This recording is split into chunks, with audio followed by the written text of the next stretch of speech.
Welcome to Rebirth Podcast. This is episode 313. Tonight, we're going to be talking to some beautiful ladies who happen to be mental health therapists on this episode of Ask the Therapist.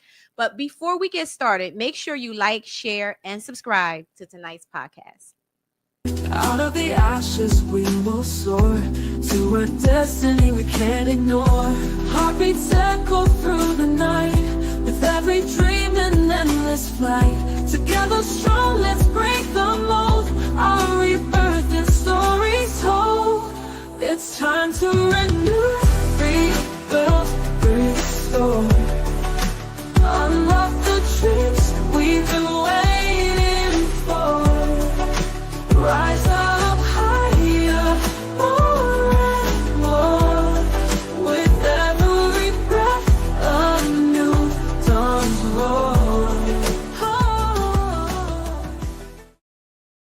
Happy Monday. Welcome to Rebirth Podcast. I'm your host, Shay. And I am your other co-host, Corey. Are we going to leave the AKA out? Oh, I didn't know I was doing that in season 5. Oh, yeah. AKA the thinker. All right. You always the thinker. All right. What's up? Thank you guys for tuning in tonight. I really appreciate it. You could be anywhere else, but you chose to spend the night with us. So we really do appreciate Spend the night. Spend the night. Because that's what it's going to feel like after this conversation is over with. Yes. All right. It's going to feel like a night. I'm prepared. Before we get started, make sure you like, share, and subscribe to tonight's video. And also, you might want to send this to somebody that, they may need a little help. Because we got Ask the Therapist Roundtable. It's going to be good. Yeah, it's going to be good. I'm going to ask some questions, though. I bet you are. Yeah. But I've already prepared my sisters. You did? Yeah. That's not fair. Yeah, because, that's not fair. I can't let you do them like that. I'm scared. You should prepare me. I got 3 women? No. That's right. I'm in trouble. So how are you? I'm good. How are you? I'm good. Loving this weather? Absolutely. October is here. Absolutely. Well, it's coming. I mean, it's here. Yeah. You wake up in the morning, go outside. That's right. It'd be cold. It is. But no, I'm good. I'm good for the weather change. Mm-hmm. And we are headed into the Rebirth Live in a couple weeks. We are headed into the Rebirth Meetup. Live meetup. We will be live. But to my credit, usually. I get it. You're right. The Rebirth Meetup. Yes. We're excited about that too. So if you have not purchased your tickets yet, make sure you go to rebirthu.com and get your tickets today because there is going to be limited. Because this is an intimate. It's not like the Rebirth Live where hundreds of people come out. The Rebirth Meetup is very intimate. So we're not allowing no more than 50 people. So if you haven't purchased your ticket, I would suggest that you go over to rebirthu.com and get your ticket. It's a great place to meet new people. We're going to be networking with like-minded professionals, and we have DJ Just Twan. Yeah. We got another Corey coming because one wasn't enough. You know what? It wasn't. Need more Corys in y'all life. Corey Dane is going to be doing a live performance. He was on our show a couple weeks ago. Yep. An amazing young man. So if you like hip hop and you like artists like Nas and who else does he remind me of? Oh gosh, what's the group? Tribe Called Quest. Like if you like those type of artists, you definitely would like Corey Dane. But I guess we need to talk about some more up-to-date artists because that's from my time. I mean, my time too. Who does he remind you of, like today's artists? Nobody? I don't know. Would you consider him to be like a conscious rapper, or? Yeah, but he's like conscious R&B, a little bit of rap. Conscious so R&B. It's kind of like it's not quite like neo soul. I wouldn't take him there, but it's definitely like it's a vibe. It's a vibe. It's definitely a vibe. And he has a message. He ain't just talking to be talking stuff. He definitely has a Yeah, message. it's definitely a message to it. But it's good music though. Yeah. So speaking of hip hop, guys, we got the Hip Hop Summit coming up on October 18th. I don't know if you guys know about this. This is their 3rd year. So October 18th from 10 a.m. to 5 p.m. at the Delaware Art Museum in Wilmington, Delaware. Special guest, DMC. DMC is going to be in the building, right? He's the founder member of Run DMC, the legendary Run DMC. Walk and of this course, way. Rebirth will be in the building. Yes, we will. Yes, we will be there representing and with hopes of being able to interview Mr. DMC and really get some his perspective on hip hop today. I heard you was rapping though. Oh, you heard I was. That's what I heard. That's what I heard. You want a sample? Nah. Oh, okay. We'll save it. We'll save it. We're not gonna. I'm not liking you today. Why? I hope these ladies let go on you tonight. Listen. Seriously. Listen. I hope they come strong. Listen. Because you acting Linda. up. I'm just here to learn Anyway. and share my thoughts. Anyway. I just asked what you. I heard you were gonna rap. Can we put DMC back up, please? Yeah, put him back up for Shay start rapping. Yes. Okay. So you can register. The tickets are only $10. Yeah, that's no. The tickets are only $10, guys. So go to allhiphop.com/summit. Did I say .com? At the end of the day, you mad at me. I don't know what website you want these people to go to. Huh? No, it wasn't. I totally messed that up. You did, but you're good. Allhiphop.com Yes. /summit .com. for more details. .com. I'm like, whoa. All right, let's get into tonight's show. Okay. I can't with you. Okay. All right. So tonight, guys, we have a round table. Excuse me, I don't know what's going on with my mic. We have a round table of amazing therapists, 2 amazing therapists here in the lovely state of Delaware that's going to be representing for the mental health therapists. And they're just going to be giving their perspective of some topics, you know? And I know you got a lot to ask, Corey. So, yeah. You think I need therapy or something? Shay? Crazy. Okay. Anyway. All right. Don't we all? I mean, Don't we all I love how you therapy? cleaned that up. Okay. All right. So without further ado, let's bring them on. Welcome to the stage. Welcome to the Rebirth, therapist Melita Grimes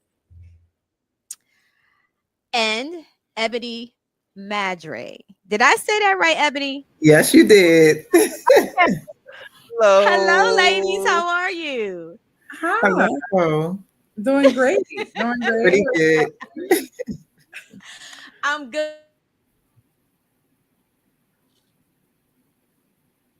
Ahead of time on behalf of Corey. Because I have no idea what's gonna come out of his mouth tonight. Nothing crazy. But it's all good. So I would like for you ladies to take a little bit of time and introduce yourselves, and we'll start with you, Melita. All right. Hi, everyone. My name is Melita Grimes. I'm originally from Virginia. I have lived in Delaware since right before the pandemic. I received my LCSW in May of 2022. And I have been practicing as a therapist ever since then. And yeah, that's pretty much all it is. Awesome. Thank you. I appreciate you. Okay, next up, Miss Ebony. Hello. So I am Ebony Madre. I am a licensed counselor here in Delaware, born and raised. I've been doing therapy for over 20 years, so that kind of tells my age a little bit. But I'm really Well, you look good, girl. Thank you. And so I founded Patchwork Human Services during the pandemic. Actually, it was a task that I had been feeling that I should kind of move on many moons ago, but it wasn't until the pandemic that I actually launched. And so I recently celebrated, actually last weekend, I've been in business for 5 years, solely operating under my own brand. So yeah, thanks for having me. Congratulations. Absolutely. So you guys, you both mentioned the pandemic. As a therapist, I know that was a busy season for us. It was such a busy season for us. And I felt like during that time, when it came down to the workers, of course, they definitely needed that acknowledgement. The doctors, the nurses, they were in the fields. But I think we got left out on that as therapists. We didn't get too much acknowledgement when it came down to the work and then the load that was placed on us as therapists during the pandemic. I know my caseload had went up, and I know every therapist that I'm friends with, they also had a lot of, new people coming in. So how did you guys maintain your own mental health during that time? So I can go first. I actually had a therapist. That's good. That's good. Yes, I definitely had a therapist. I did a lot of outside kind of like walks and kind of like, heavily into my church at the time. I still am, but I was going to ask you that. You said at the time. yeah, no. I know, I'll clean that up real quick. But it just it really did. It helped. It really helped. And just self-care, spending time with family, Yeah. What about you, Ebony? The same, spending time with family. I think just being hyper aware of what I was feeling internally and making sure that my kids were grounded, making sure that they had outlets. My cousins and I, we started doing like Cousins and Crabs. Like, so it was like 4 of us and just our households would get together and do things. That way we were still able to like connect face to face with people. Like venting and processing things with my group of therapy friends as well, but just really being intentional about where I was internally. I baked a ton during the pandemic. Baking is very therapeutic for me. And so, yeah, it was lucrative. Yeah, but it worked. It just worked out. And so baking also afforded me the opportunity to like ship things. And I think I may have shipped cookies as far as Switzerland during the pandemic. So it was. Are you serious? Ebony, you baking like that? Wow. Listen, I mean, it kind of just fell in my lap, right? Because like I said, that's my therapy, and y'all know how it is. We talk all day, and so initially baking for me was something that I could do without talking. I would just come home from a long day and like rip the kitchen apart, and then people started requesting things. And so, yeah, that's how I got into it. But it really took off during the pandemic too. Nice. Awesome. I love that. We're so talented in so many levels. So that's good. Thank you for sharing that. So ladies, we're going to start our conversation off. Tonight's segment is called Ask the Therapist. We're going to start our conversation off tonight by watching this clip that our dear brother Corey found and wanted to bring to our conversation tonight. So we're going to show the clip, and then we would like to get your opinion about what is being said on the clip. All right? All right, here we go. Jay, there aren't a lot of men who are as honest as you are and honest as I am. And what I'm discovering, man, and this is not to take the conversation left, but take it left, brother. We're dealing with a generation of women who are not ready for the men who they told to go heal. Right? You told me to go heal. You told me to go get therapy. And now I'm back, and you're not ready to be accountable. That's a problem. You told me to heal. You said, Negro, you need therapy. You need to go get a mentor. You need to be around some brothers. I did all of that. And now you're not able to hold yourself accountable. Now we have a problem. Because now I've got to drag you when you once dragged me. Where do we go from here, Dave? Home. The hell out of here. That's where we go. That's where we go. We got to go home because, and what I mean by that is, as men now, it's okay for us to say, you're not for me. There was a time when we couldn't say that because we were trying to appease you. Yeah, a lot of now you're not for me, sis. I've done the work. That's the other conversation, though. Bro, you can keep digging in that, man, because you're bringing so much clarity, man, because I've heard women so much, he needs to do this, he needs to do that, and I'm seeing brothers now choosing themselves. Yes, sir. Yes. And brothers are like, and they're choosing themselves over the physicality. Yes, they're choosing themselves over a moment of pleasure. Brothers are choosing peace. Yeah. Brothers are like, man, I'll sit at home watching Netflix by myself because it brings a sense of peace. Because what I think is happening, men are learning that they are deserving of a quality of life that they never told that they could have, because we often heard that happy wife, happy life. Yes, sir. That's a lie. Yeah, that's a lie. Yeah, that's a lie. And so now I'm finding out I have a right to feel too. When you started feeling, Jay, that changed things. When I can feel, now I can connect to my environment. Now I don't like the way that makes me feel. Okay. So, let's hear from you first about this clip. Yeah. And So then we're gonna go to the ladies. yeah. So the clip spoke to me like personally. Mm-hmm. And I mean, we've known each other for a few years, right? So like, Mm-hmm. I will always carry a passion for men that don't feel like they can be open and share, right? Because there's this, whether you're looking in the comments, whether you're in your family, whether you are, it's our sons, it covers the gambit of men from age group to generation to whatever, that I don't know if we are always felt safe to be completely honest about how we feel, right?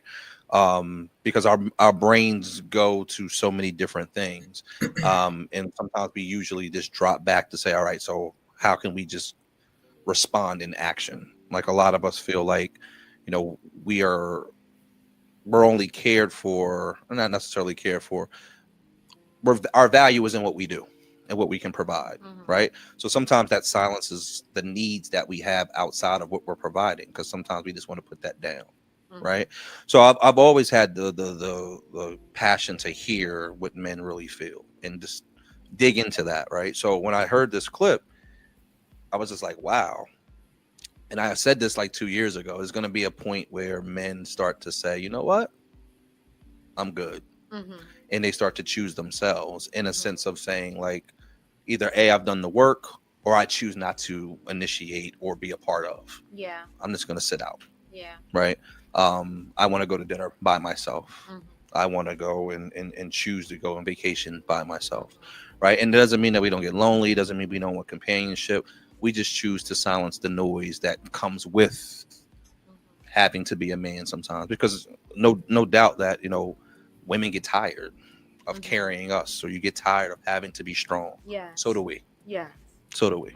Right. So I think that clip spoke to me, especially when he said, like, what do you do? Right.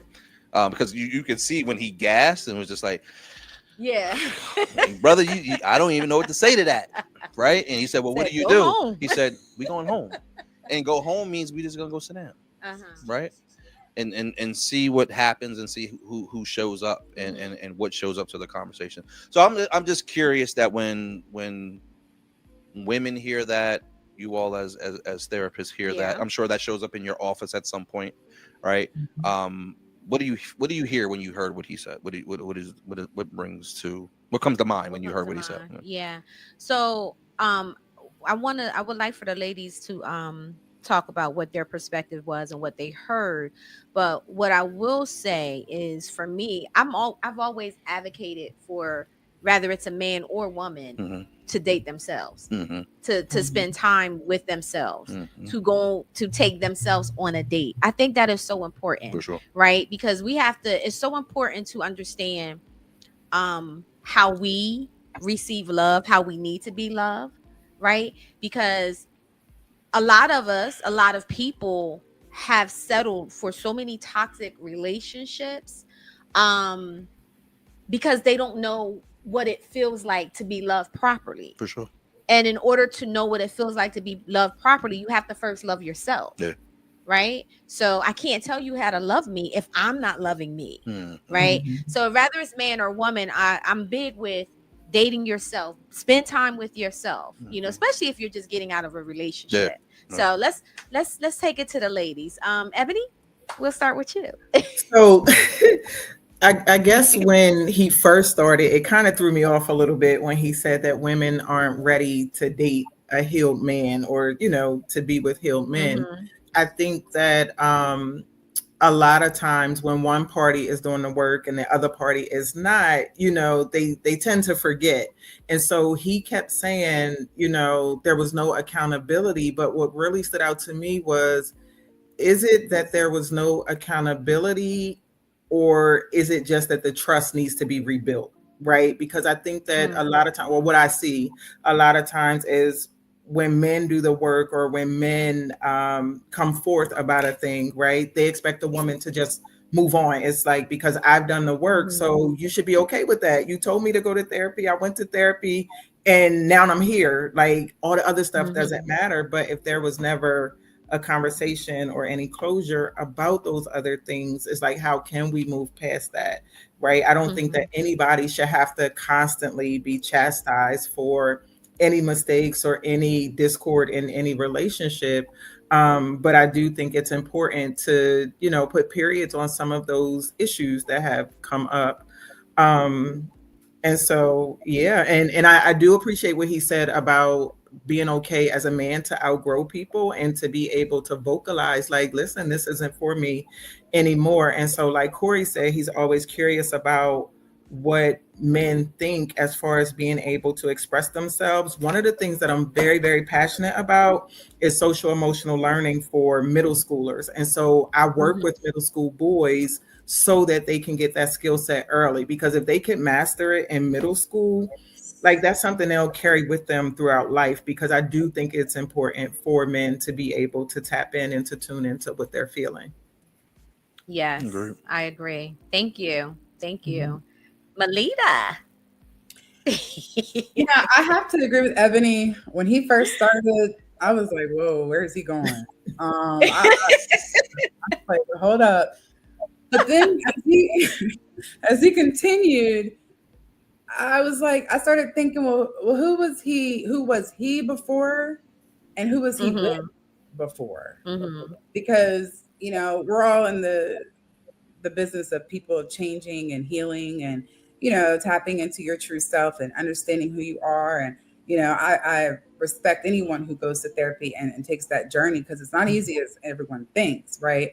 And then you step outside and you might be renewed and look at your relationship that you're in thinking, this person was okay for me before when I was worried with my trauma and trying to heal. But now that I am healed, I'm starting to see inconsistencies. I'm starting to see where maybe we're not aligned or we're not equally yoked. And so I think that that's kind of where my mind went, where it's like, I think it's great for anyone, man or woman, as we were saying, to heal. And then once you're outside and you're looking in and you're looking at the relationship, they give it a chance, right? But understand that you took the time to heal and now you might have outgrown, as Ebony was saying. So yeah. And then when, talking about kind of stepping outside, what do you say? Go home, be by yourself. What does that look like? Because if you're not letting somebody in, I'm all about not forfeiting my peace. But I think it's important to understand that at some point the healed version of you deserves someone as well. So do you alone because you did the journey to learn yourself, so now what do you do with it? And I don't think remaining isolated is always the key. There's nothing wrong. I spend time by myself all the time, but Yeah, absolutely. Yeah. So did you have any specific questions for the ladies? Yeah. Oh, I digress. So let me ask this question too. Like, would you all agree, or do you understand, or do you see, whether it's in your offices or just social media or just out in the world, that there's a consistent feeling from men of feeling undervalued? Because sometimes, and I say that because I think sometimes that's ignored, not in this conversation, but like, I think there is always a constant hum of men feeling like we're just tired, or we want to be acknowledged, or we want to be appreciated a little bit more, or we want to be understood, right? And I think that then it turns into,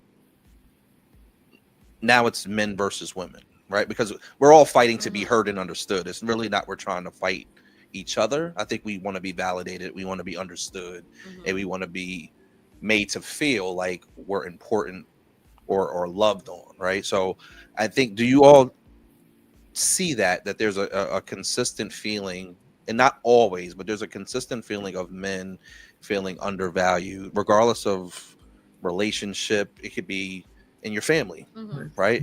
It could be in your relationship, it could be on your job, right? But there's a consistent feeling and whether it's black men, I think there's a thing to say to that.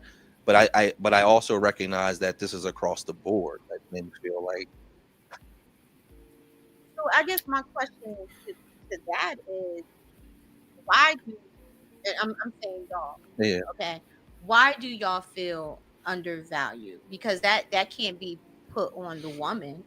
You know what I'm saying? Like, what is causing you to feel undervalued, right? Because I think too, it depends on what the man is leading with. Like, if you're meeting someone, let's keep it real. A lot of times men tend to lead with what they have, what they can give you, or whatever the case may be. And that's what women tend to bite on, right? So I think it has to do with what is that man leading with, and what is causing him to feel undervalued, right? Because that your value comes from within how you see yourself. True. Right. But that's valid. But when it's the woman saying, I don't want to be strong, I want to be da da da da, or I want you to feel this, I want you to understand me.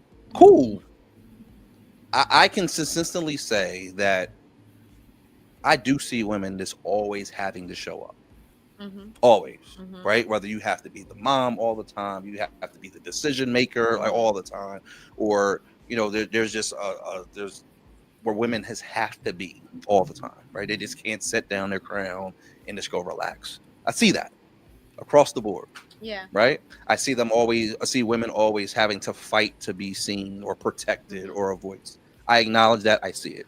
I don't need it to be like. So you're saying we don't see that in men?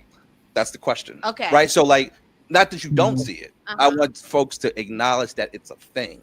I think that we acknowledge that there is always a fight for a woman to have to be acknowledged, loved on correctly, protected, whether it's our daughters, our mothers, our wives, our girlfriends, whatever that is.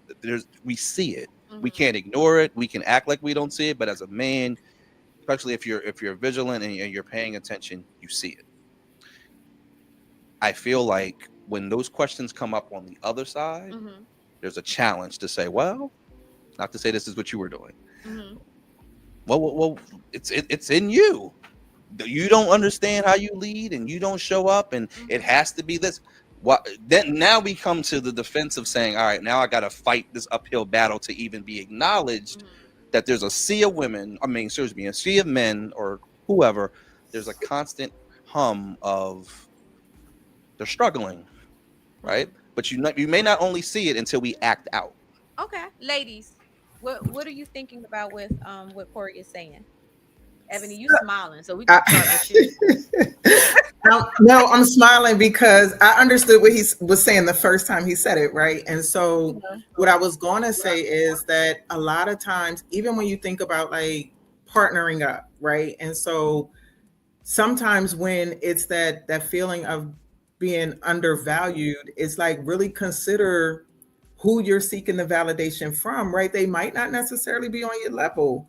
And so you're trying to convince a person of a thing, but they can't see it because they can't even receive what you're saying. And so I think that's the biggest thing too. And a lot of times people don't, or they kind of fall into relationships, if that makes sense, right? Versus like taking the time to get to know and understand people, taking the time to do your own healing. Because if I don't value myself, it's going to be easy for me to put you down. Exactly. But if I have a certain esteem and I've done all this healing work, I can hold space for my man. You know what I mean? I can say, baby, I get it, baby, I see it, and so I think it's kind of considering when you're even asking the men who complain about feeling undervalued, like what type of relationship or situation are they in, and at what point did it switch? And I think that's part of the conversation. And when we think about effective communication, that's how we get to the root of those feelings of not feeling valued by the person that we're attached to. So that's what I was going to say, Corey. Cool. It's good. Melita? So it's interesting because when you were talking, I was thinking about a time where I was having a conversation with a friend of mine, and we were, just sitting around. Her children were running around, and she said it's the man's job to protect, the wife, and it's the Mhm. wife's job to protect the children. And I was like in my 20s at the time. So I'm just listening to her, like, that's interesting. And in that moment, the kids were like, Mom, Mom, Mom, Mom, Mom, while we're talking. Mhm. And he runs over and he gets the kids. And she said, see, he knew that in that moment, I needed protecting. I needed to be, shielded because we're trying to have a conversation. So he took the children away for my peace. But then it, raised the question, well, who protects him? Mhm. Right? If he's out here protecting you, you're protecting the children, then he's kind of left out there vulnerable, And so it was something because she sat for a moment because she didn't really have an answer. Yeah. I think it's just a natural instinct for the Yeah. man to be protective and the mom to be protective, but it's a conscious effort to protect and to value your man. Yeah. It's a conscious decision that you make on a daily basis to show up and make sure that he is feeling. And I think sometimes when you get caught up with life and you get caught up with, everything that goes along with that, sometimes that consciousness kind of goes away and you're not, always doing it. And so, yes, I think in most cases, unfortunately, the man is kind of left out there and not as valued, but I don't think it's intentional always. Always. Mhm. There are moments, Yeah. people, but I don't think it's always intentional. Yeah. Yeah. I agree. And I wanted to add too, like, while we're saying we can step in and protect in a certain way, right? I think for men, they have to be able to allow themselves to be vulnerable enough for Mhm. women to kind of tap in, because what we're seeing and it's trending, right, is like this masculine energy of women, when it's like, actually, I believe it's a little feminine to want to say, I want to, do X, Y, and Z for my partner, and it's not that we're trying to do this role reversal. And so I think too, that's where like the healing and the maturity, or even just mindset, right? Because we have been cultivated to think that men have to protect in all realms, all aspects, but there are certain things that women can step in and do as well to show that protective stance for the person that they're with without trying to step into the role of being the man. Gotcha. Right. I do have a follow-up question, but it's like curiosity, right? So I think it was you, Ebony, that talked about starting in middle school, right? Mhm. Um, why is that the starter point for you, or why was that a sticking point for you, middle school? So middle school was a sticking point. So I have a background in early childhood education as well, right? So I do think it starts earlier, but I think for me, being able to go, and I feel like middle school is that transition period where you go from like all of the nurturing and the hand holding to now kind of stepping into your own autonomy and the ways in which you view the world. And so middle school for me is a very great starting point, because it's like they get to balance between what they already know and what they need to know to move forward. And again, I think that is such a beautiful thing when you can witness a group of fifth, sixth, seventh, eighth graders tap into their emotions and to hold space for each other, to allow tears to drop, to have a safe space to be like, okay, I can let this out right now. I don't have to shove these tears back in. And then they can process it afterwards. They can identify what they were feeling. And if they don't have the language or the words to attach to it, then that's where I come in. And, it's kind of like, as therapists, we always talk about the toolboxes, but it's like, we're going to give them the tools that they need to carry with them so that when they're out in the community and certain things arise, or when they're at home with their family and issues come up, that they know how to be proactive in not only protecting their peace, but also being able to vocalize and articulate how a situation made them feel. And so I feel like if they can master that in eighth grade, it's something that will constantly resonate with them through life. Or not eighth grade, but in middle school, if they can, master it in middle school. Yeah. Good. So I have a question. Why is it so hard for us to have, and when I say us, Black men, black women. Why is it so hard for us to have honest conversations about what we need emotionally in relationships without it turning into blame or an argument? Yeah, and I want to hear that. I want to hear your answer as well. Run that one more time. From a man's perspective. Why is it so hard for us to have honest conversations about what it is that we need emotionally in our relationships without it turning into blame or an argument? Because we get defensive. Yeah, we do. I think that because, well, it's not the sole reason, but I think that for us, number one, sometimes it has a lot to do with how we were raised. It has a lot to do with the environments that we're in, what we consume on a day-to-day basis.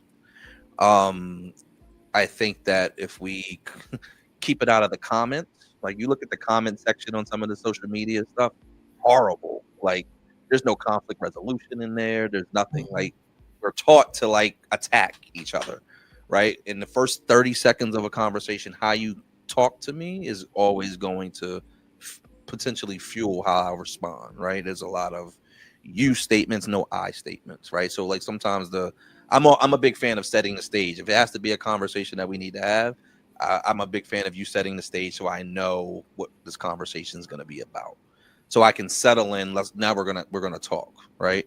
But I will always say, like I think for our community, we have a huge issue in being taught what conflict resolution looks like. Right, because I would tend to say like we're more defensive than we are able to just sit back and resolve. And sometimes we're taught that later, once we've went through so many different experiences in life, what conflict resolution actually looks like. And again, it's taking it out of the relationships, right? Like just with our kids, right? We were taught to be seen and not heard, right? So think about what that looks like when I grow up, when I want to tell my mom or my brother or somebody something. I got to go through so many mental gymnastics to even approach you. I'm fearful of even telling you how I feel. So if that's not checked, if that conversation is not nurtured, or that person is not, that's why I agree when we talk about the middle school. We have to teach our children, we have to teach each other how to receive and have dialogue, because we just really don't know. We approach it based off of either past experience, how we were raised, how we were taught. And you also have to be in a position to be ready to receive information, right? Like not everybody's ready to receive information. Okay, so I'm gonna come back and make a comment on that one, on what you said. Ladies, I want to hear from you. What is your thoughts about that? Melita, we'll start with you. I think Corey was on it as far as sometimes it's about how you're raised. So I was raised in a very Southern religious household. And, you know, I think that with that being said, women really, their opinion didn't matter a whole lot more than, you know, the males in the family. And so sometimes as an adult, it can trigger if you're not feeling heard, you know, and when your emotions outweigh your intellect, right, then you're not really thinking properly how to effectively communicate. You kind of drive and let your emotions drive you. And that's like a recipe for disaster, you know. I think, but it also determines when you are addressing the concern, the issue. I think sometimes if it's just in the heat of the argument, then yeah, it's definitely not going to come across the way you're kind of looking for. But I think it does. I think it has a lot to do with the way you're raised. I think that accountability, sometimes people feel like they're being accused. I think sometimes the conflict resolution piece of not listening to fully comprehend, fully understand, but really kind of listening to just respond. And then it just, in relationships in general, the events leading up, you know, there could be so many events that have already led up to a major blow up or this conversation before it actually occurred, where the other individual doesn't want to hear you out anyway. I just think there's so many different variables. It's kind of hard to break down why one thing, you know? Okay. Ebony? I was going to say, so I've always been the person in my family that has gone against the grain. So I've always been vocal, even when me being vocal got me in trouble, got me popped, got me punished, whatever the case may be. But I've always been one to kind of express what I was thinking and what I was feeling. And so I try to model that for like the families that I work with. I try to encourage that. I do a lot of role play with that, because it's one of the things that I kind of say all the time is you have to check it before it checks you, right? And so as not to allow things to build up as much as address it head on, go to the source, right? And everybody won't be in the position to receive, but understand that you have the power and the wherewithal to stop it at any time. Like, you can excuse yourself. You can say that was not my intention, or you can say, well, I'm just letting you know that this is how this thing made me feel, right? And so really tapping into the ability to be able to communicate effectively and understanding that just because you feel a way about something, right, it doesn't mean that it's a fact. And so the other thing that I really stand on is checking the emotions and sticking to the facts, because if I'm sticking to the facts, it's not emotional for me, right? I might feel something internally, but what I'm saying is nothing but the facts, right? And we can't deviate away from that. And one thing we all know is that the truth hurts, and it is difficult for people to kind of stand in the truth of what somebody is sharing with them. But I think it takes practice. I don't think that it's anything that happens overnight, because as both of you guys stated, like, historically, we've been cultivated to be seen and to not be heard, and to, you know, be quiet before you upset somebody, or what happens in this house stays in this house, right? But you get to a point in life where you're like, I need to free myself from some things, and everybody's healing journey is not parallel, and that part is okay, you know, and giving yourself permission to heal at the pace or the rate that you need to, and not really subjecting yourself to healing at the rate of what somebody's ready to receive.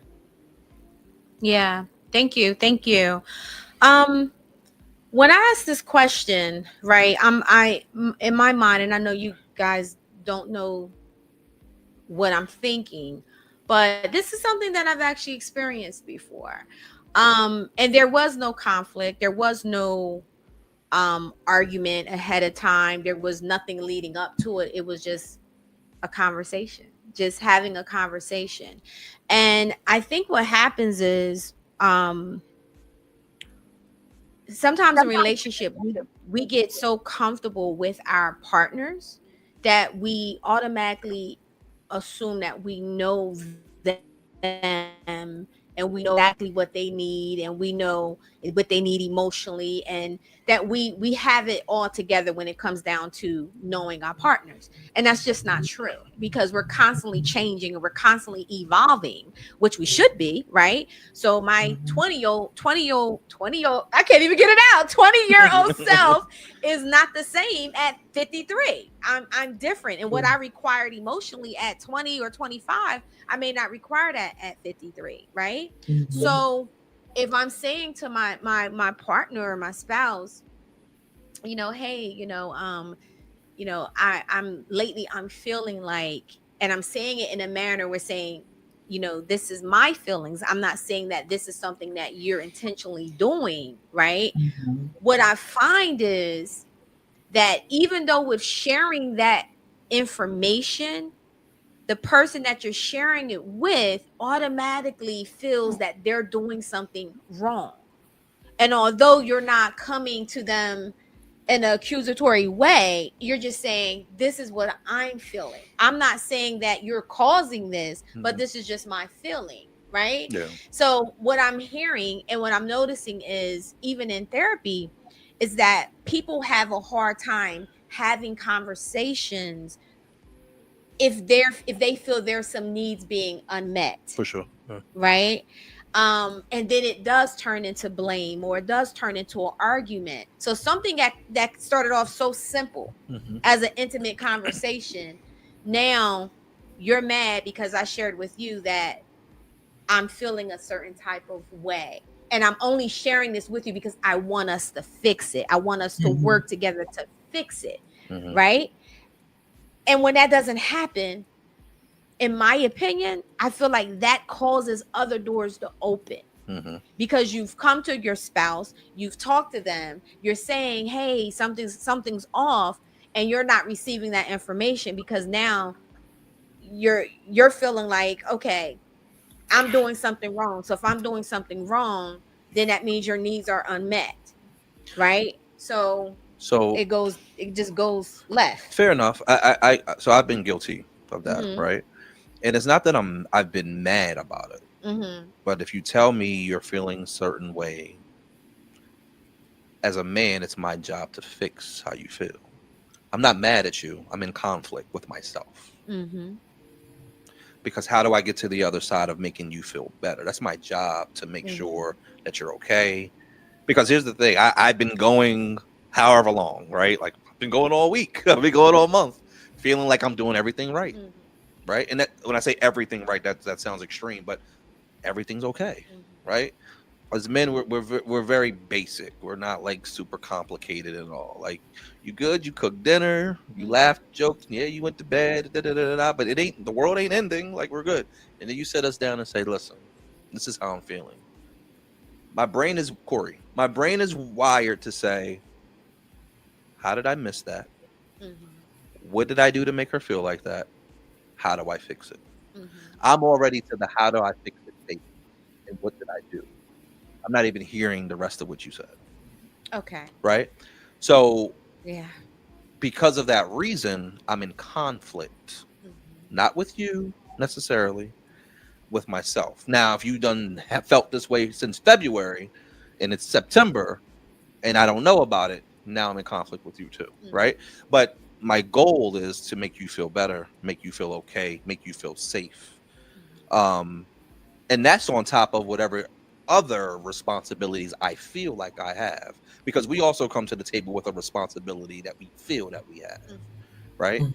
You may not even give me that responsibility list, but I've been taught that I'm supposed to provide, protect, and do all of these things. And you telling me that you feel X, I done lost something. I'm not doing that.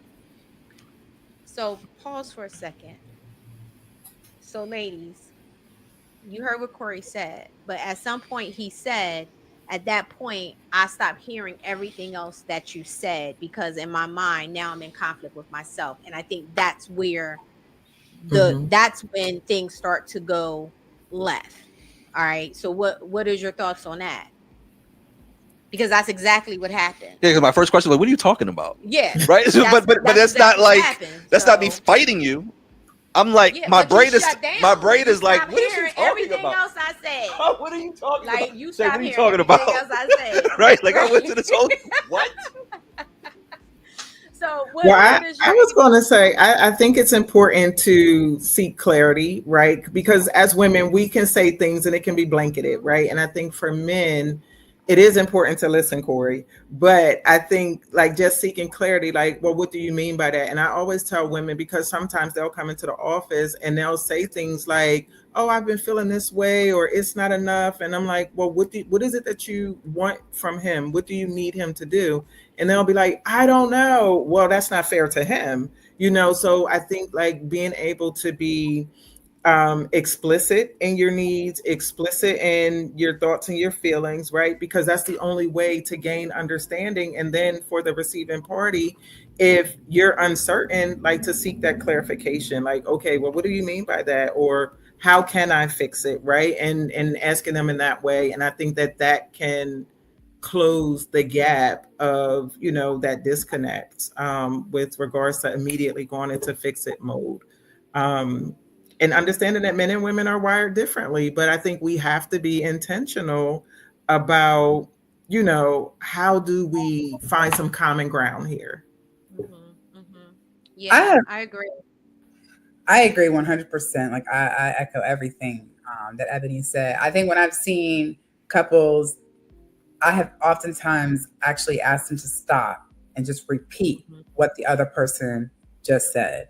Because, and it's amazing how many times they actually don't repeat what the person just said, because sometimes they check out and the males are already at fix it mode. They're already like, I just tell me what you want me to do so I can follow steps 1, 2, 3, and 4, and we can get this done. Whereas sometimes the women are just like, I want to be heard though. I mean, I need you to understand, or I'm still trying to figure it out where we went wrong. But I think it is the comprehension part, the clarification. I think it is the fully listening. And like Ebony said, knowing what it is that you're asking for when you come and actually sit down.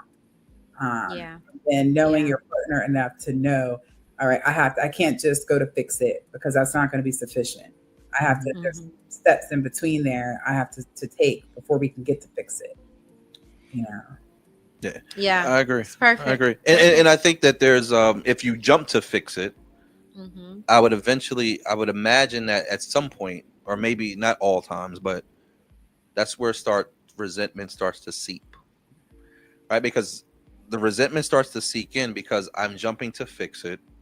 I didn't hear half of what you said. Now you on my nerves because I don't know how to fix it. You probably didn't tell me how to fix it, right? And this is probably I probably had a hue of you talking about this before, trash, whatever it is. I'm not saying whatever it is, right? And then God forbid it's something that is not detrimental to my ego. What do you mean you ain't sexually satisfied? Are you what? Right? What do you mean? What if I'm not? But that's fair to say. But I think that we have to do the corny thing. And I say the corny thing because we talk about all of these tools. I'd imagine you walk out of therapy, you have these tools, you have this book, you have this website, you hear what you said, but we don't necessarily always go home and apply that because we see it like it's too much work.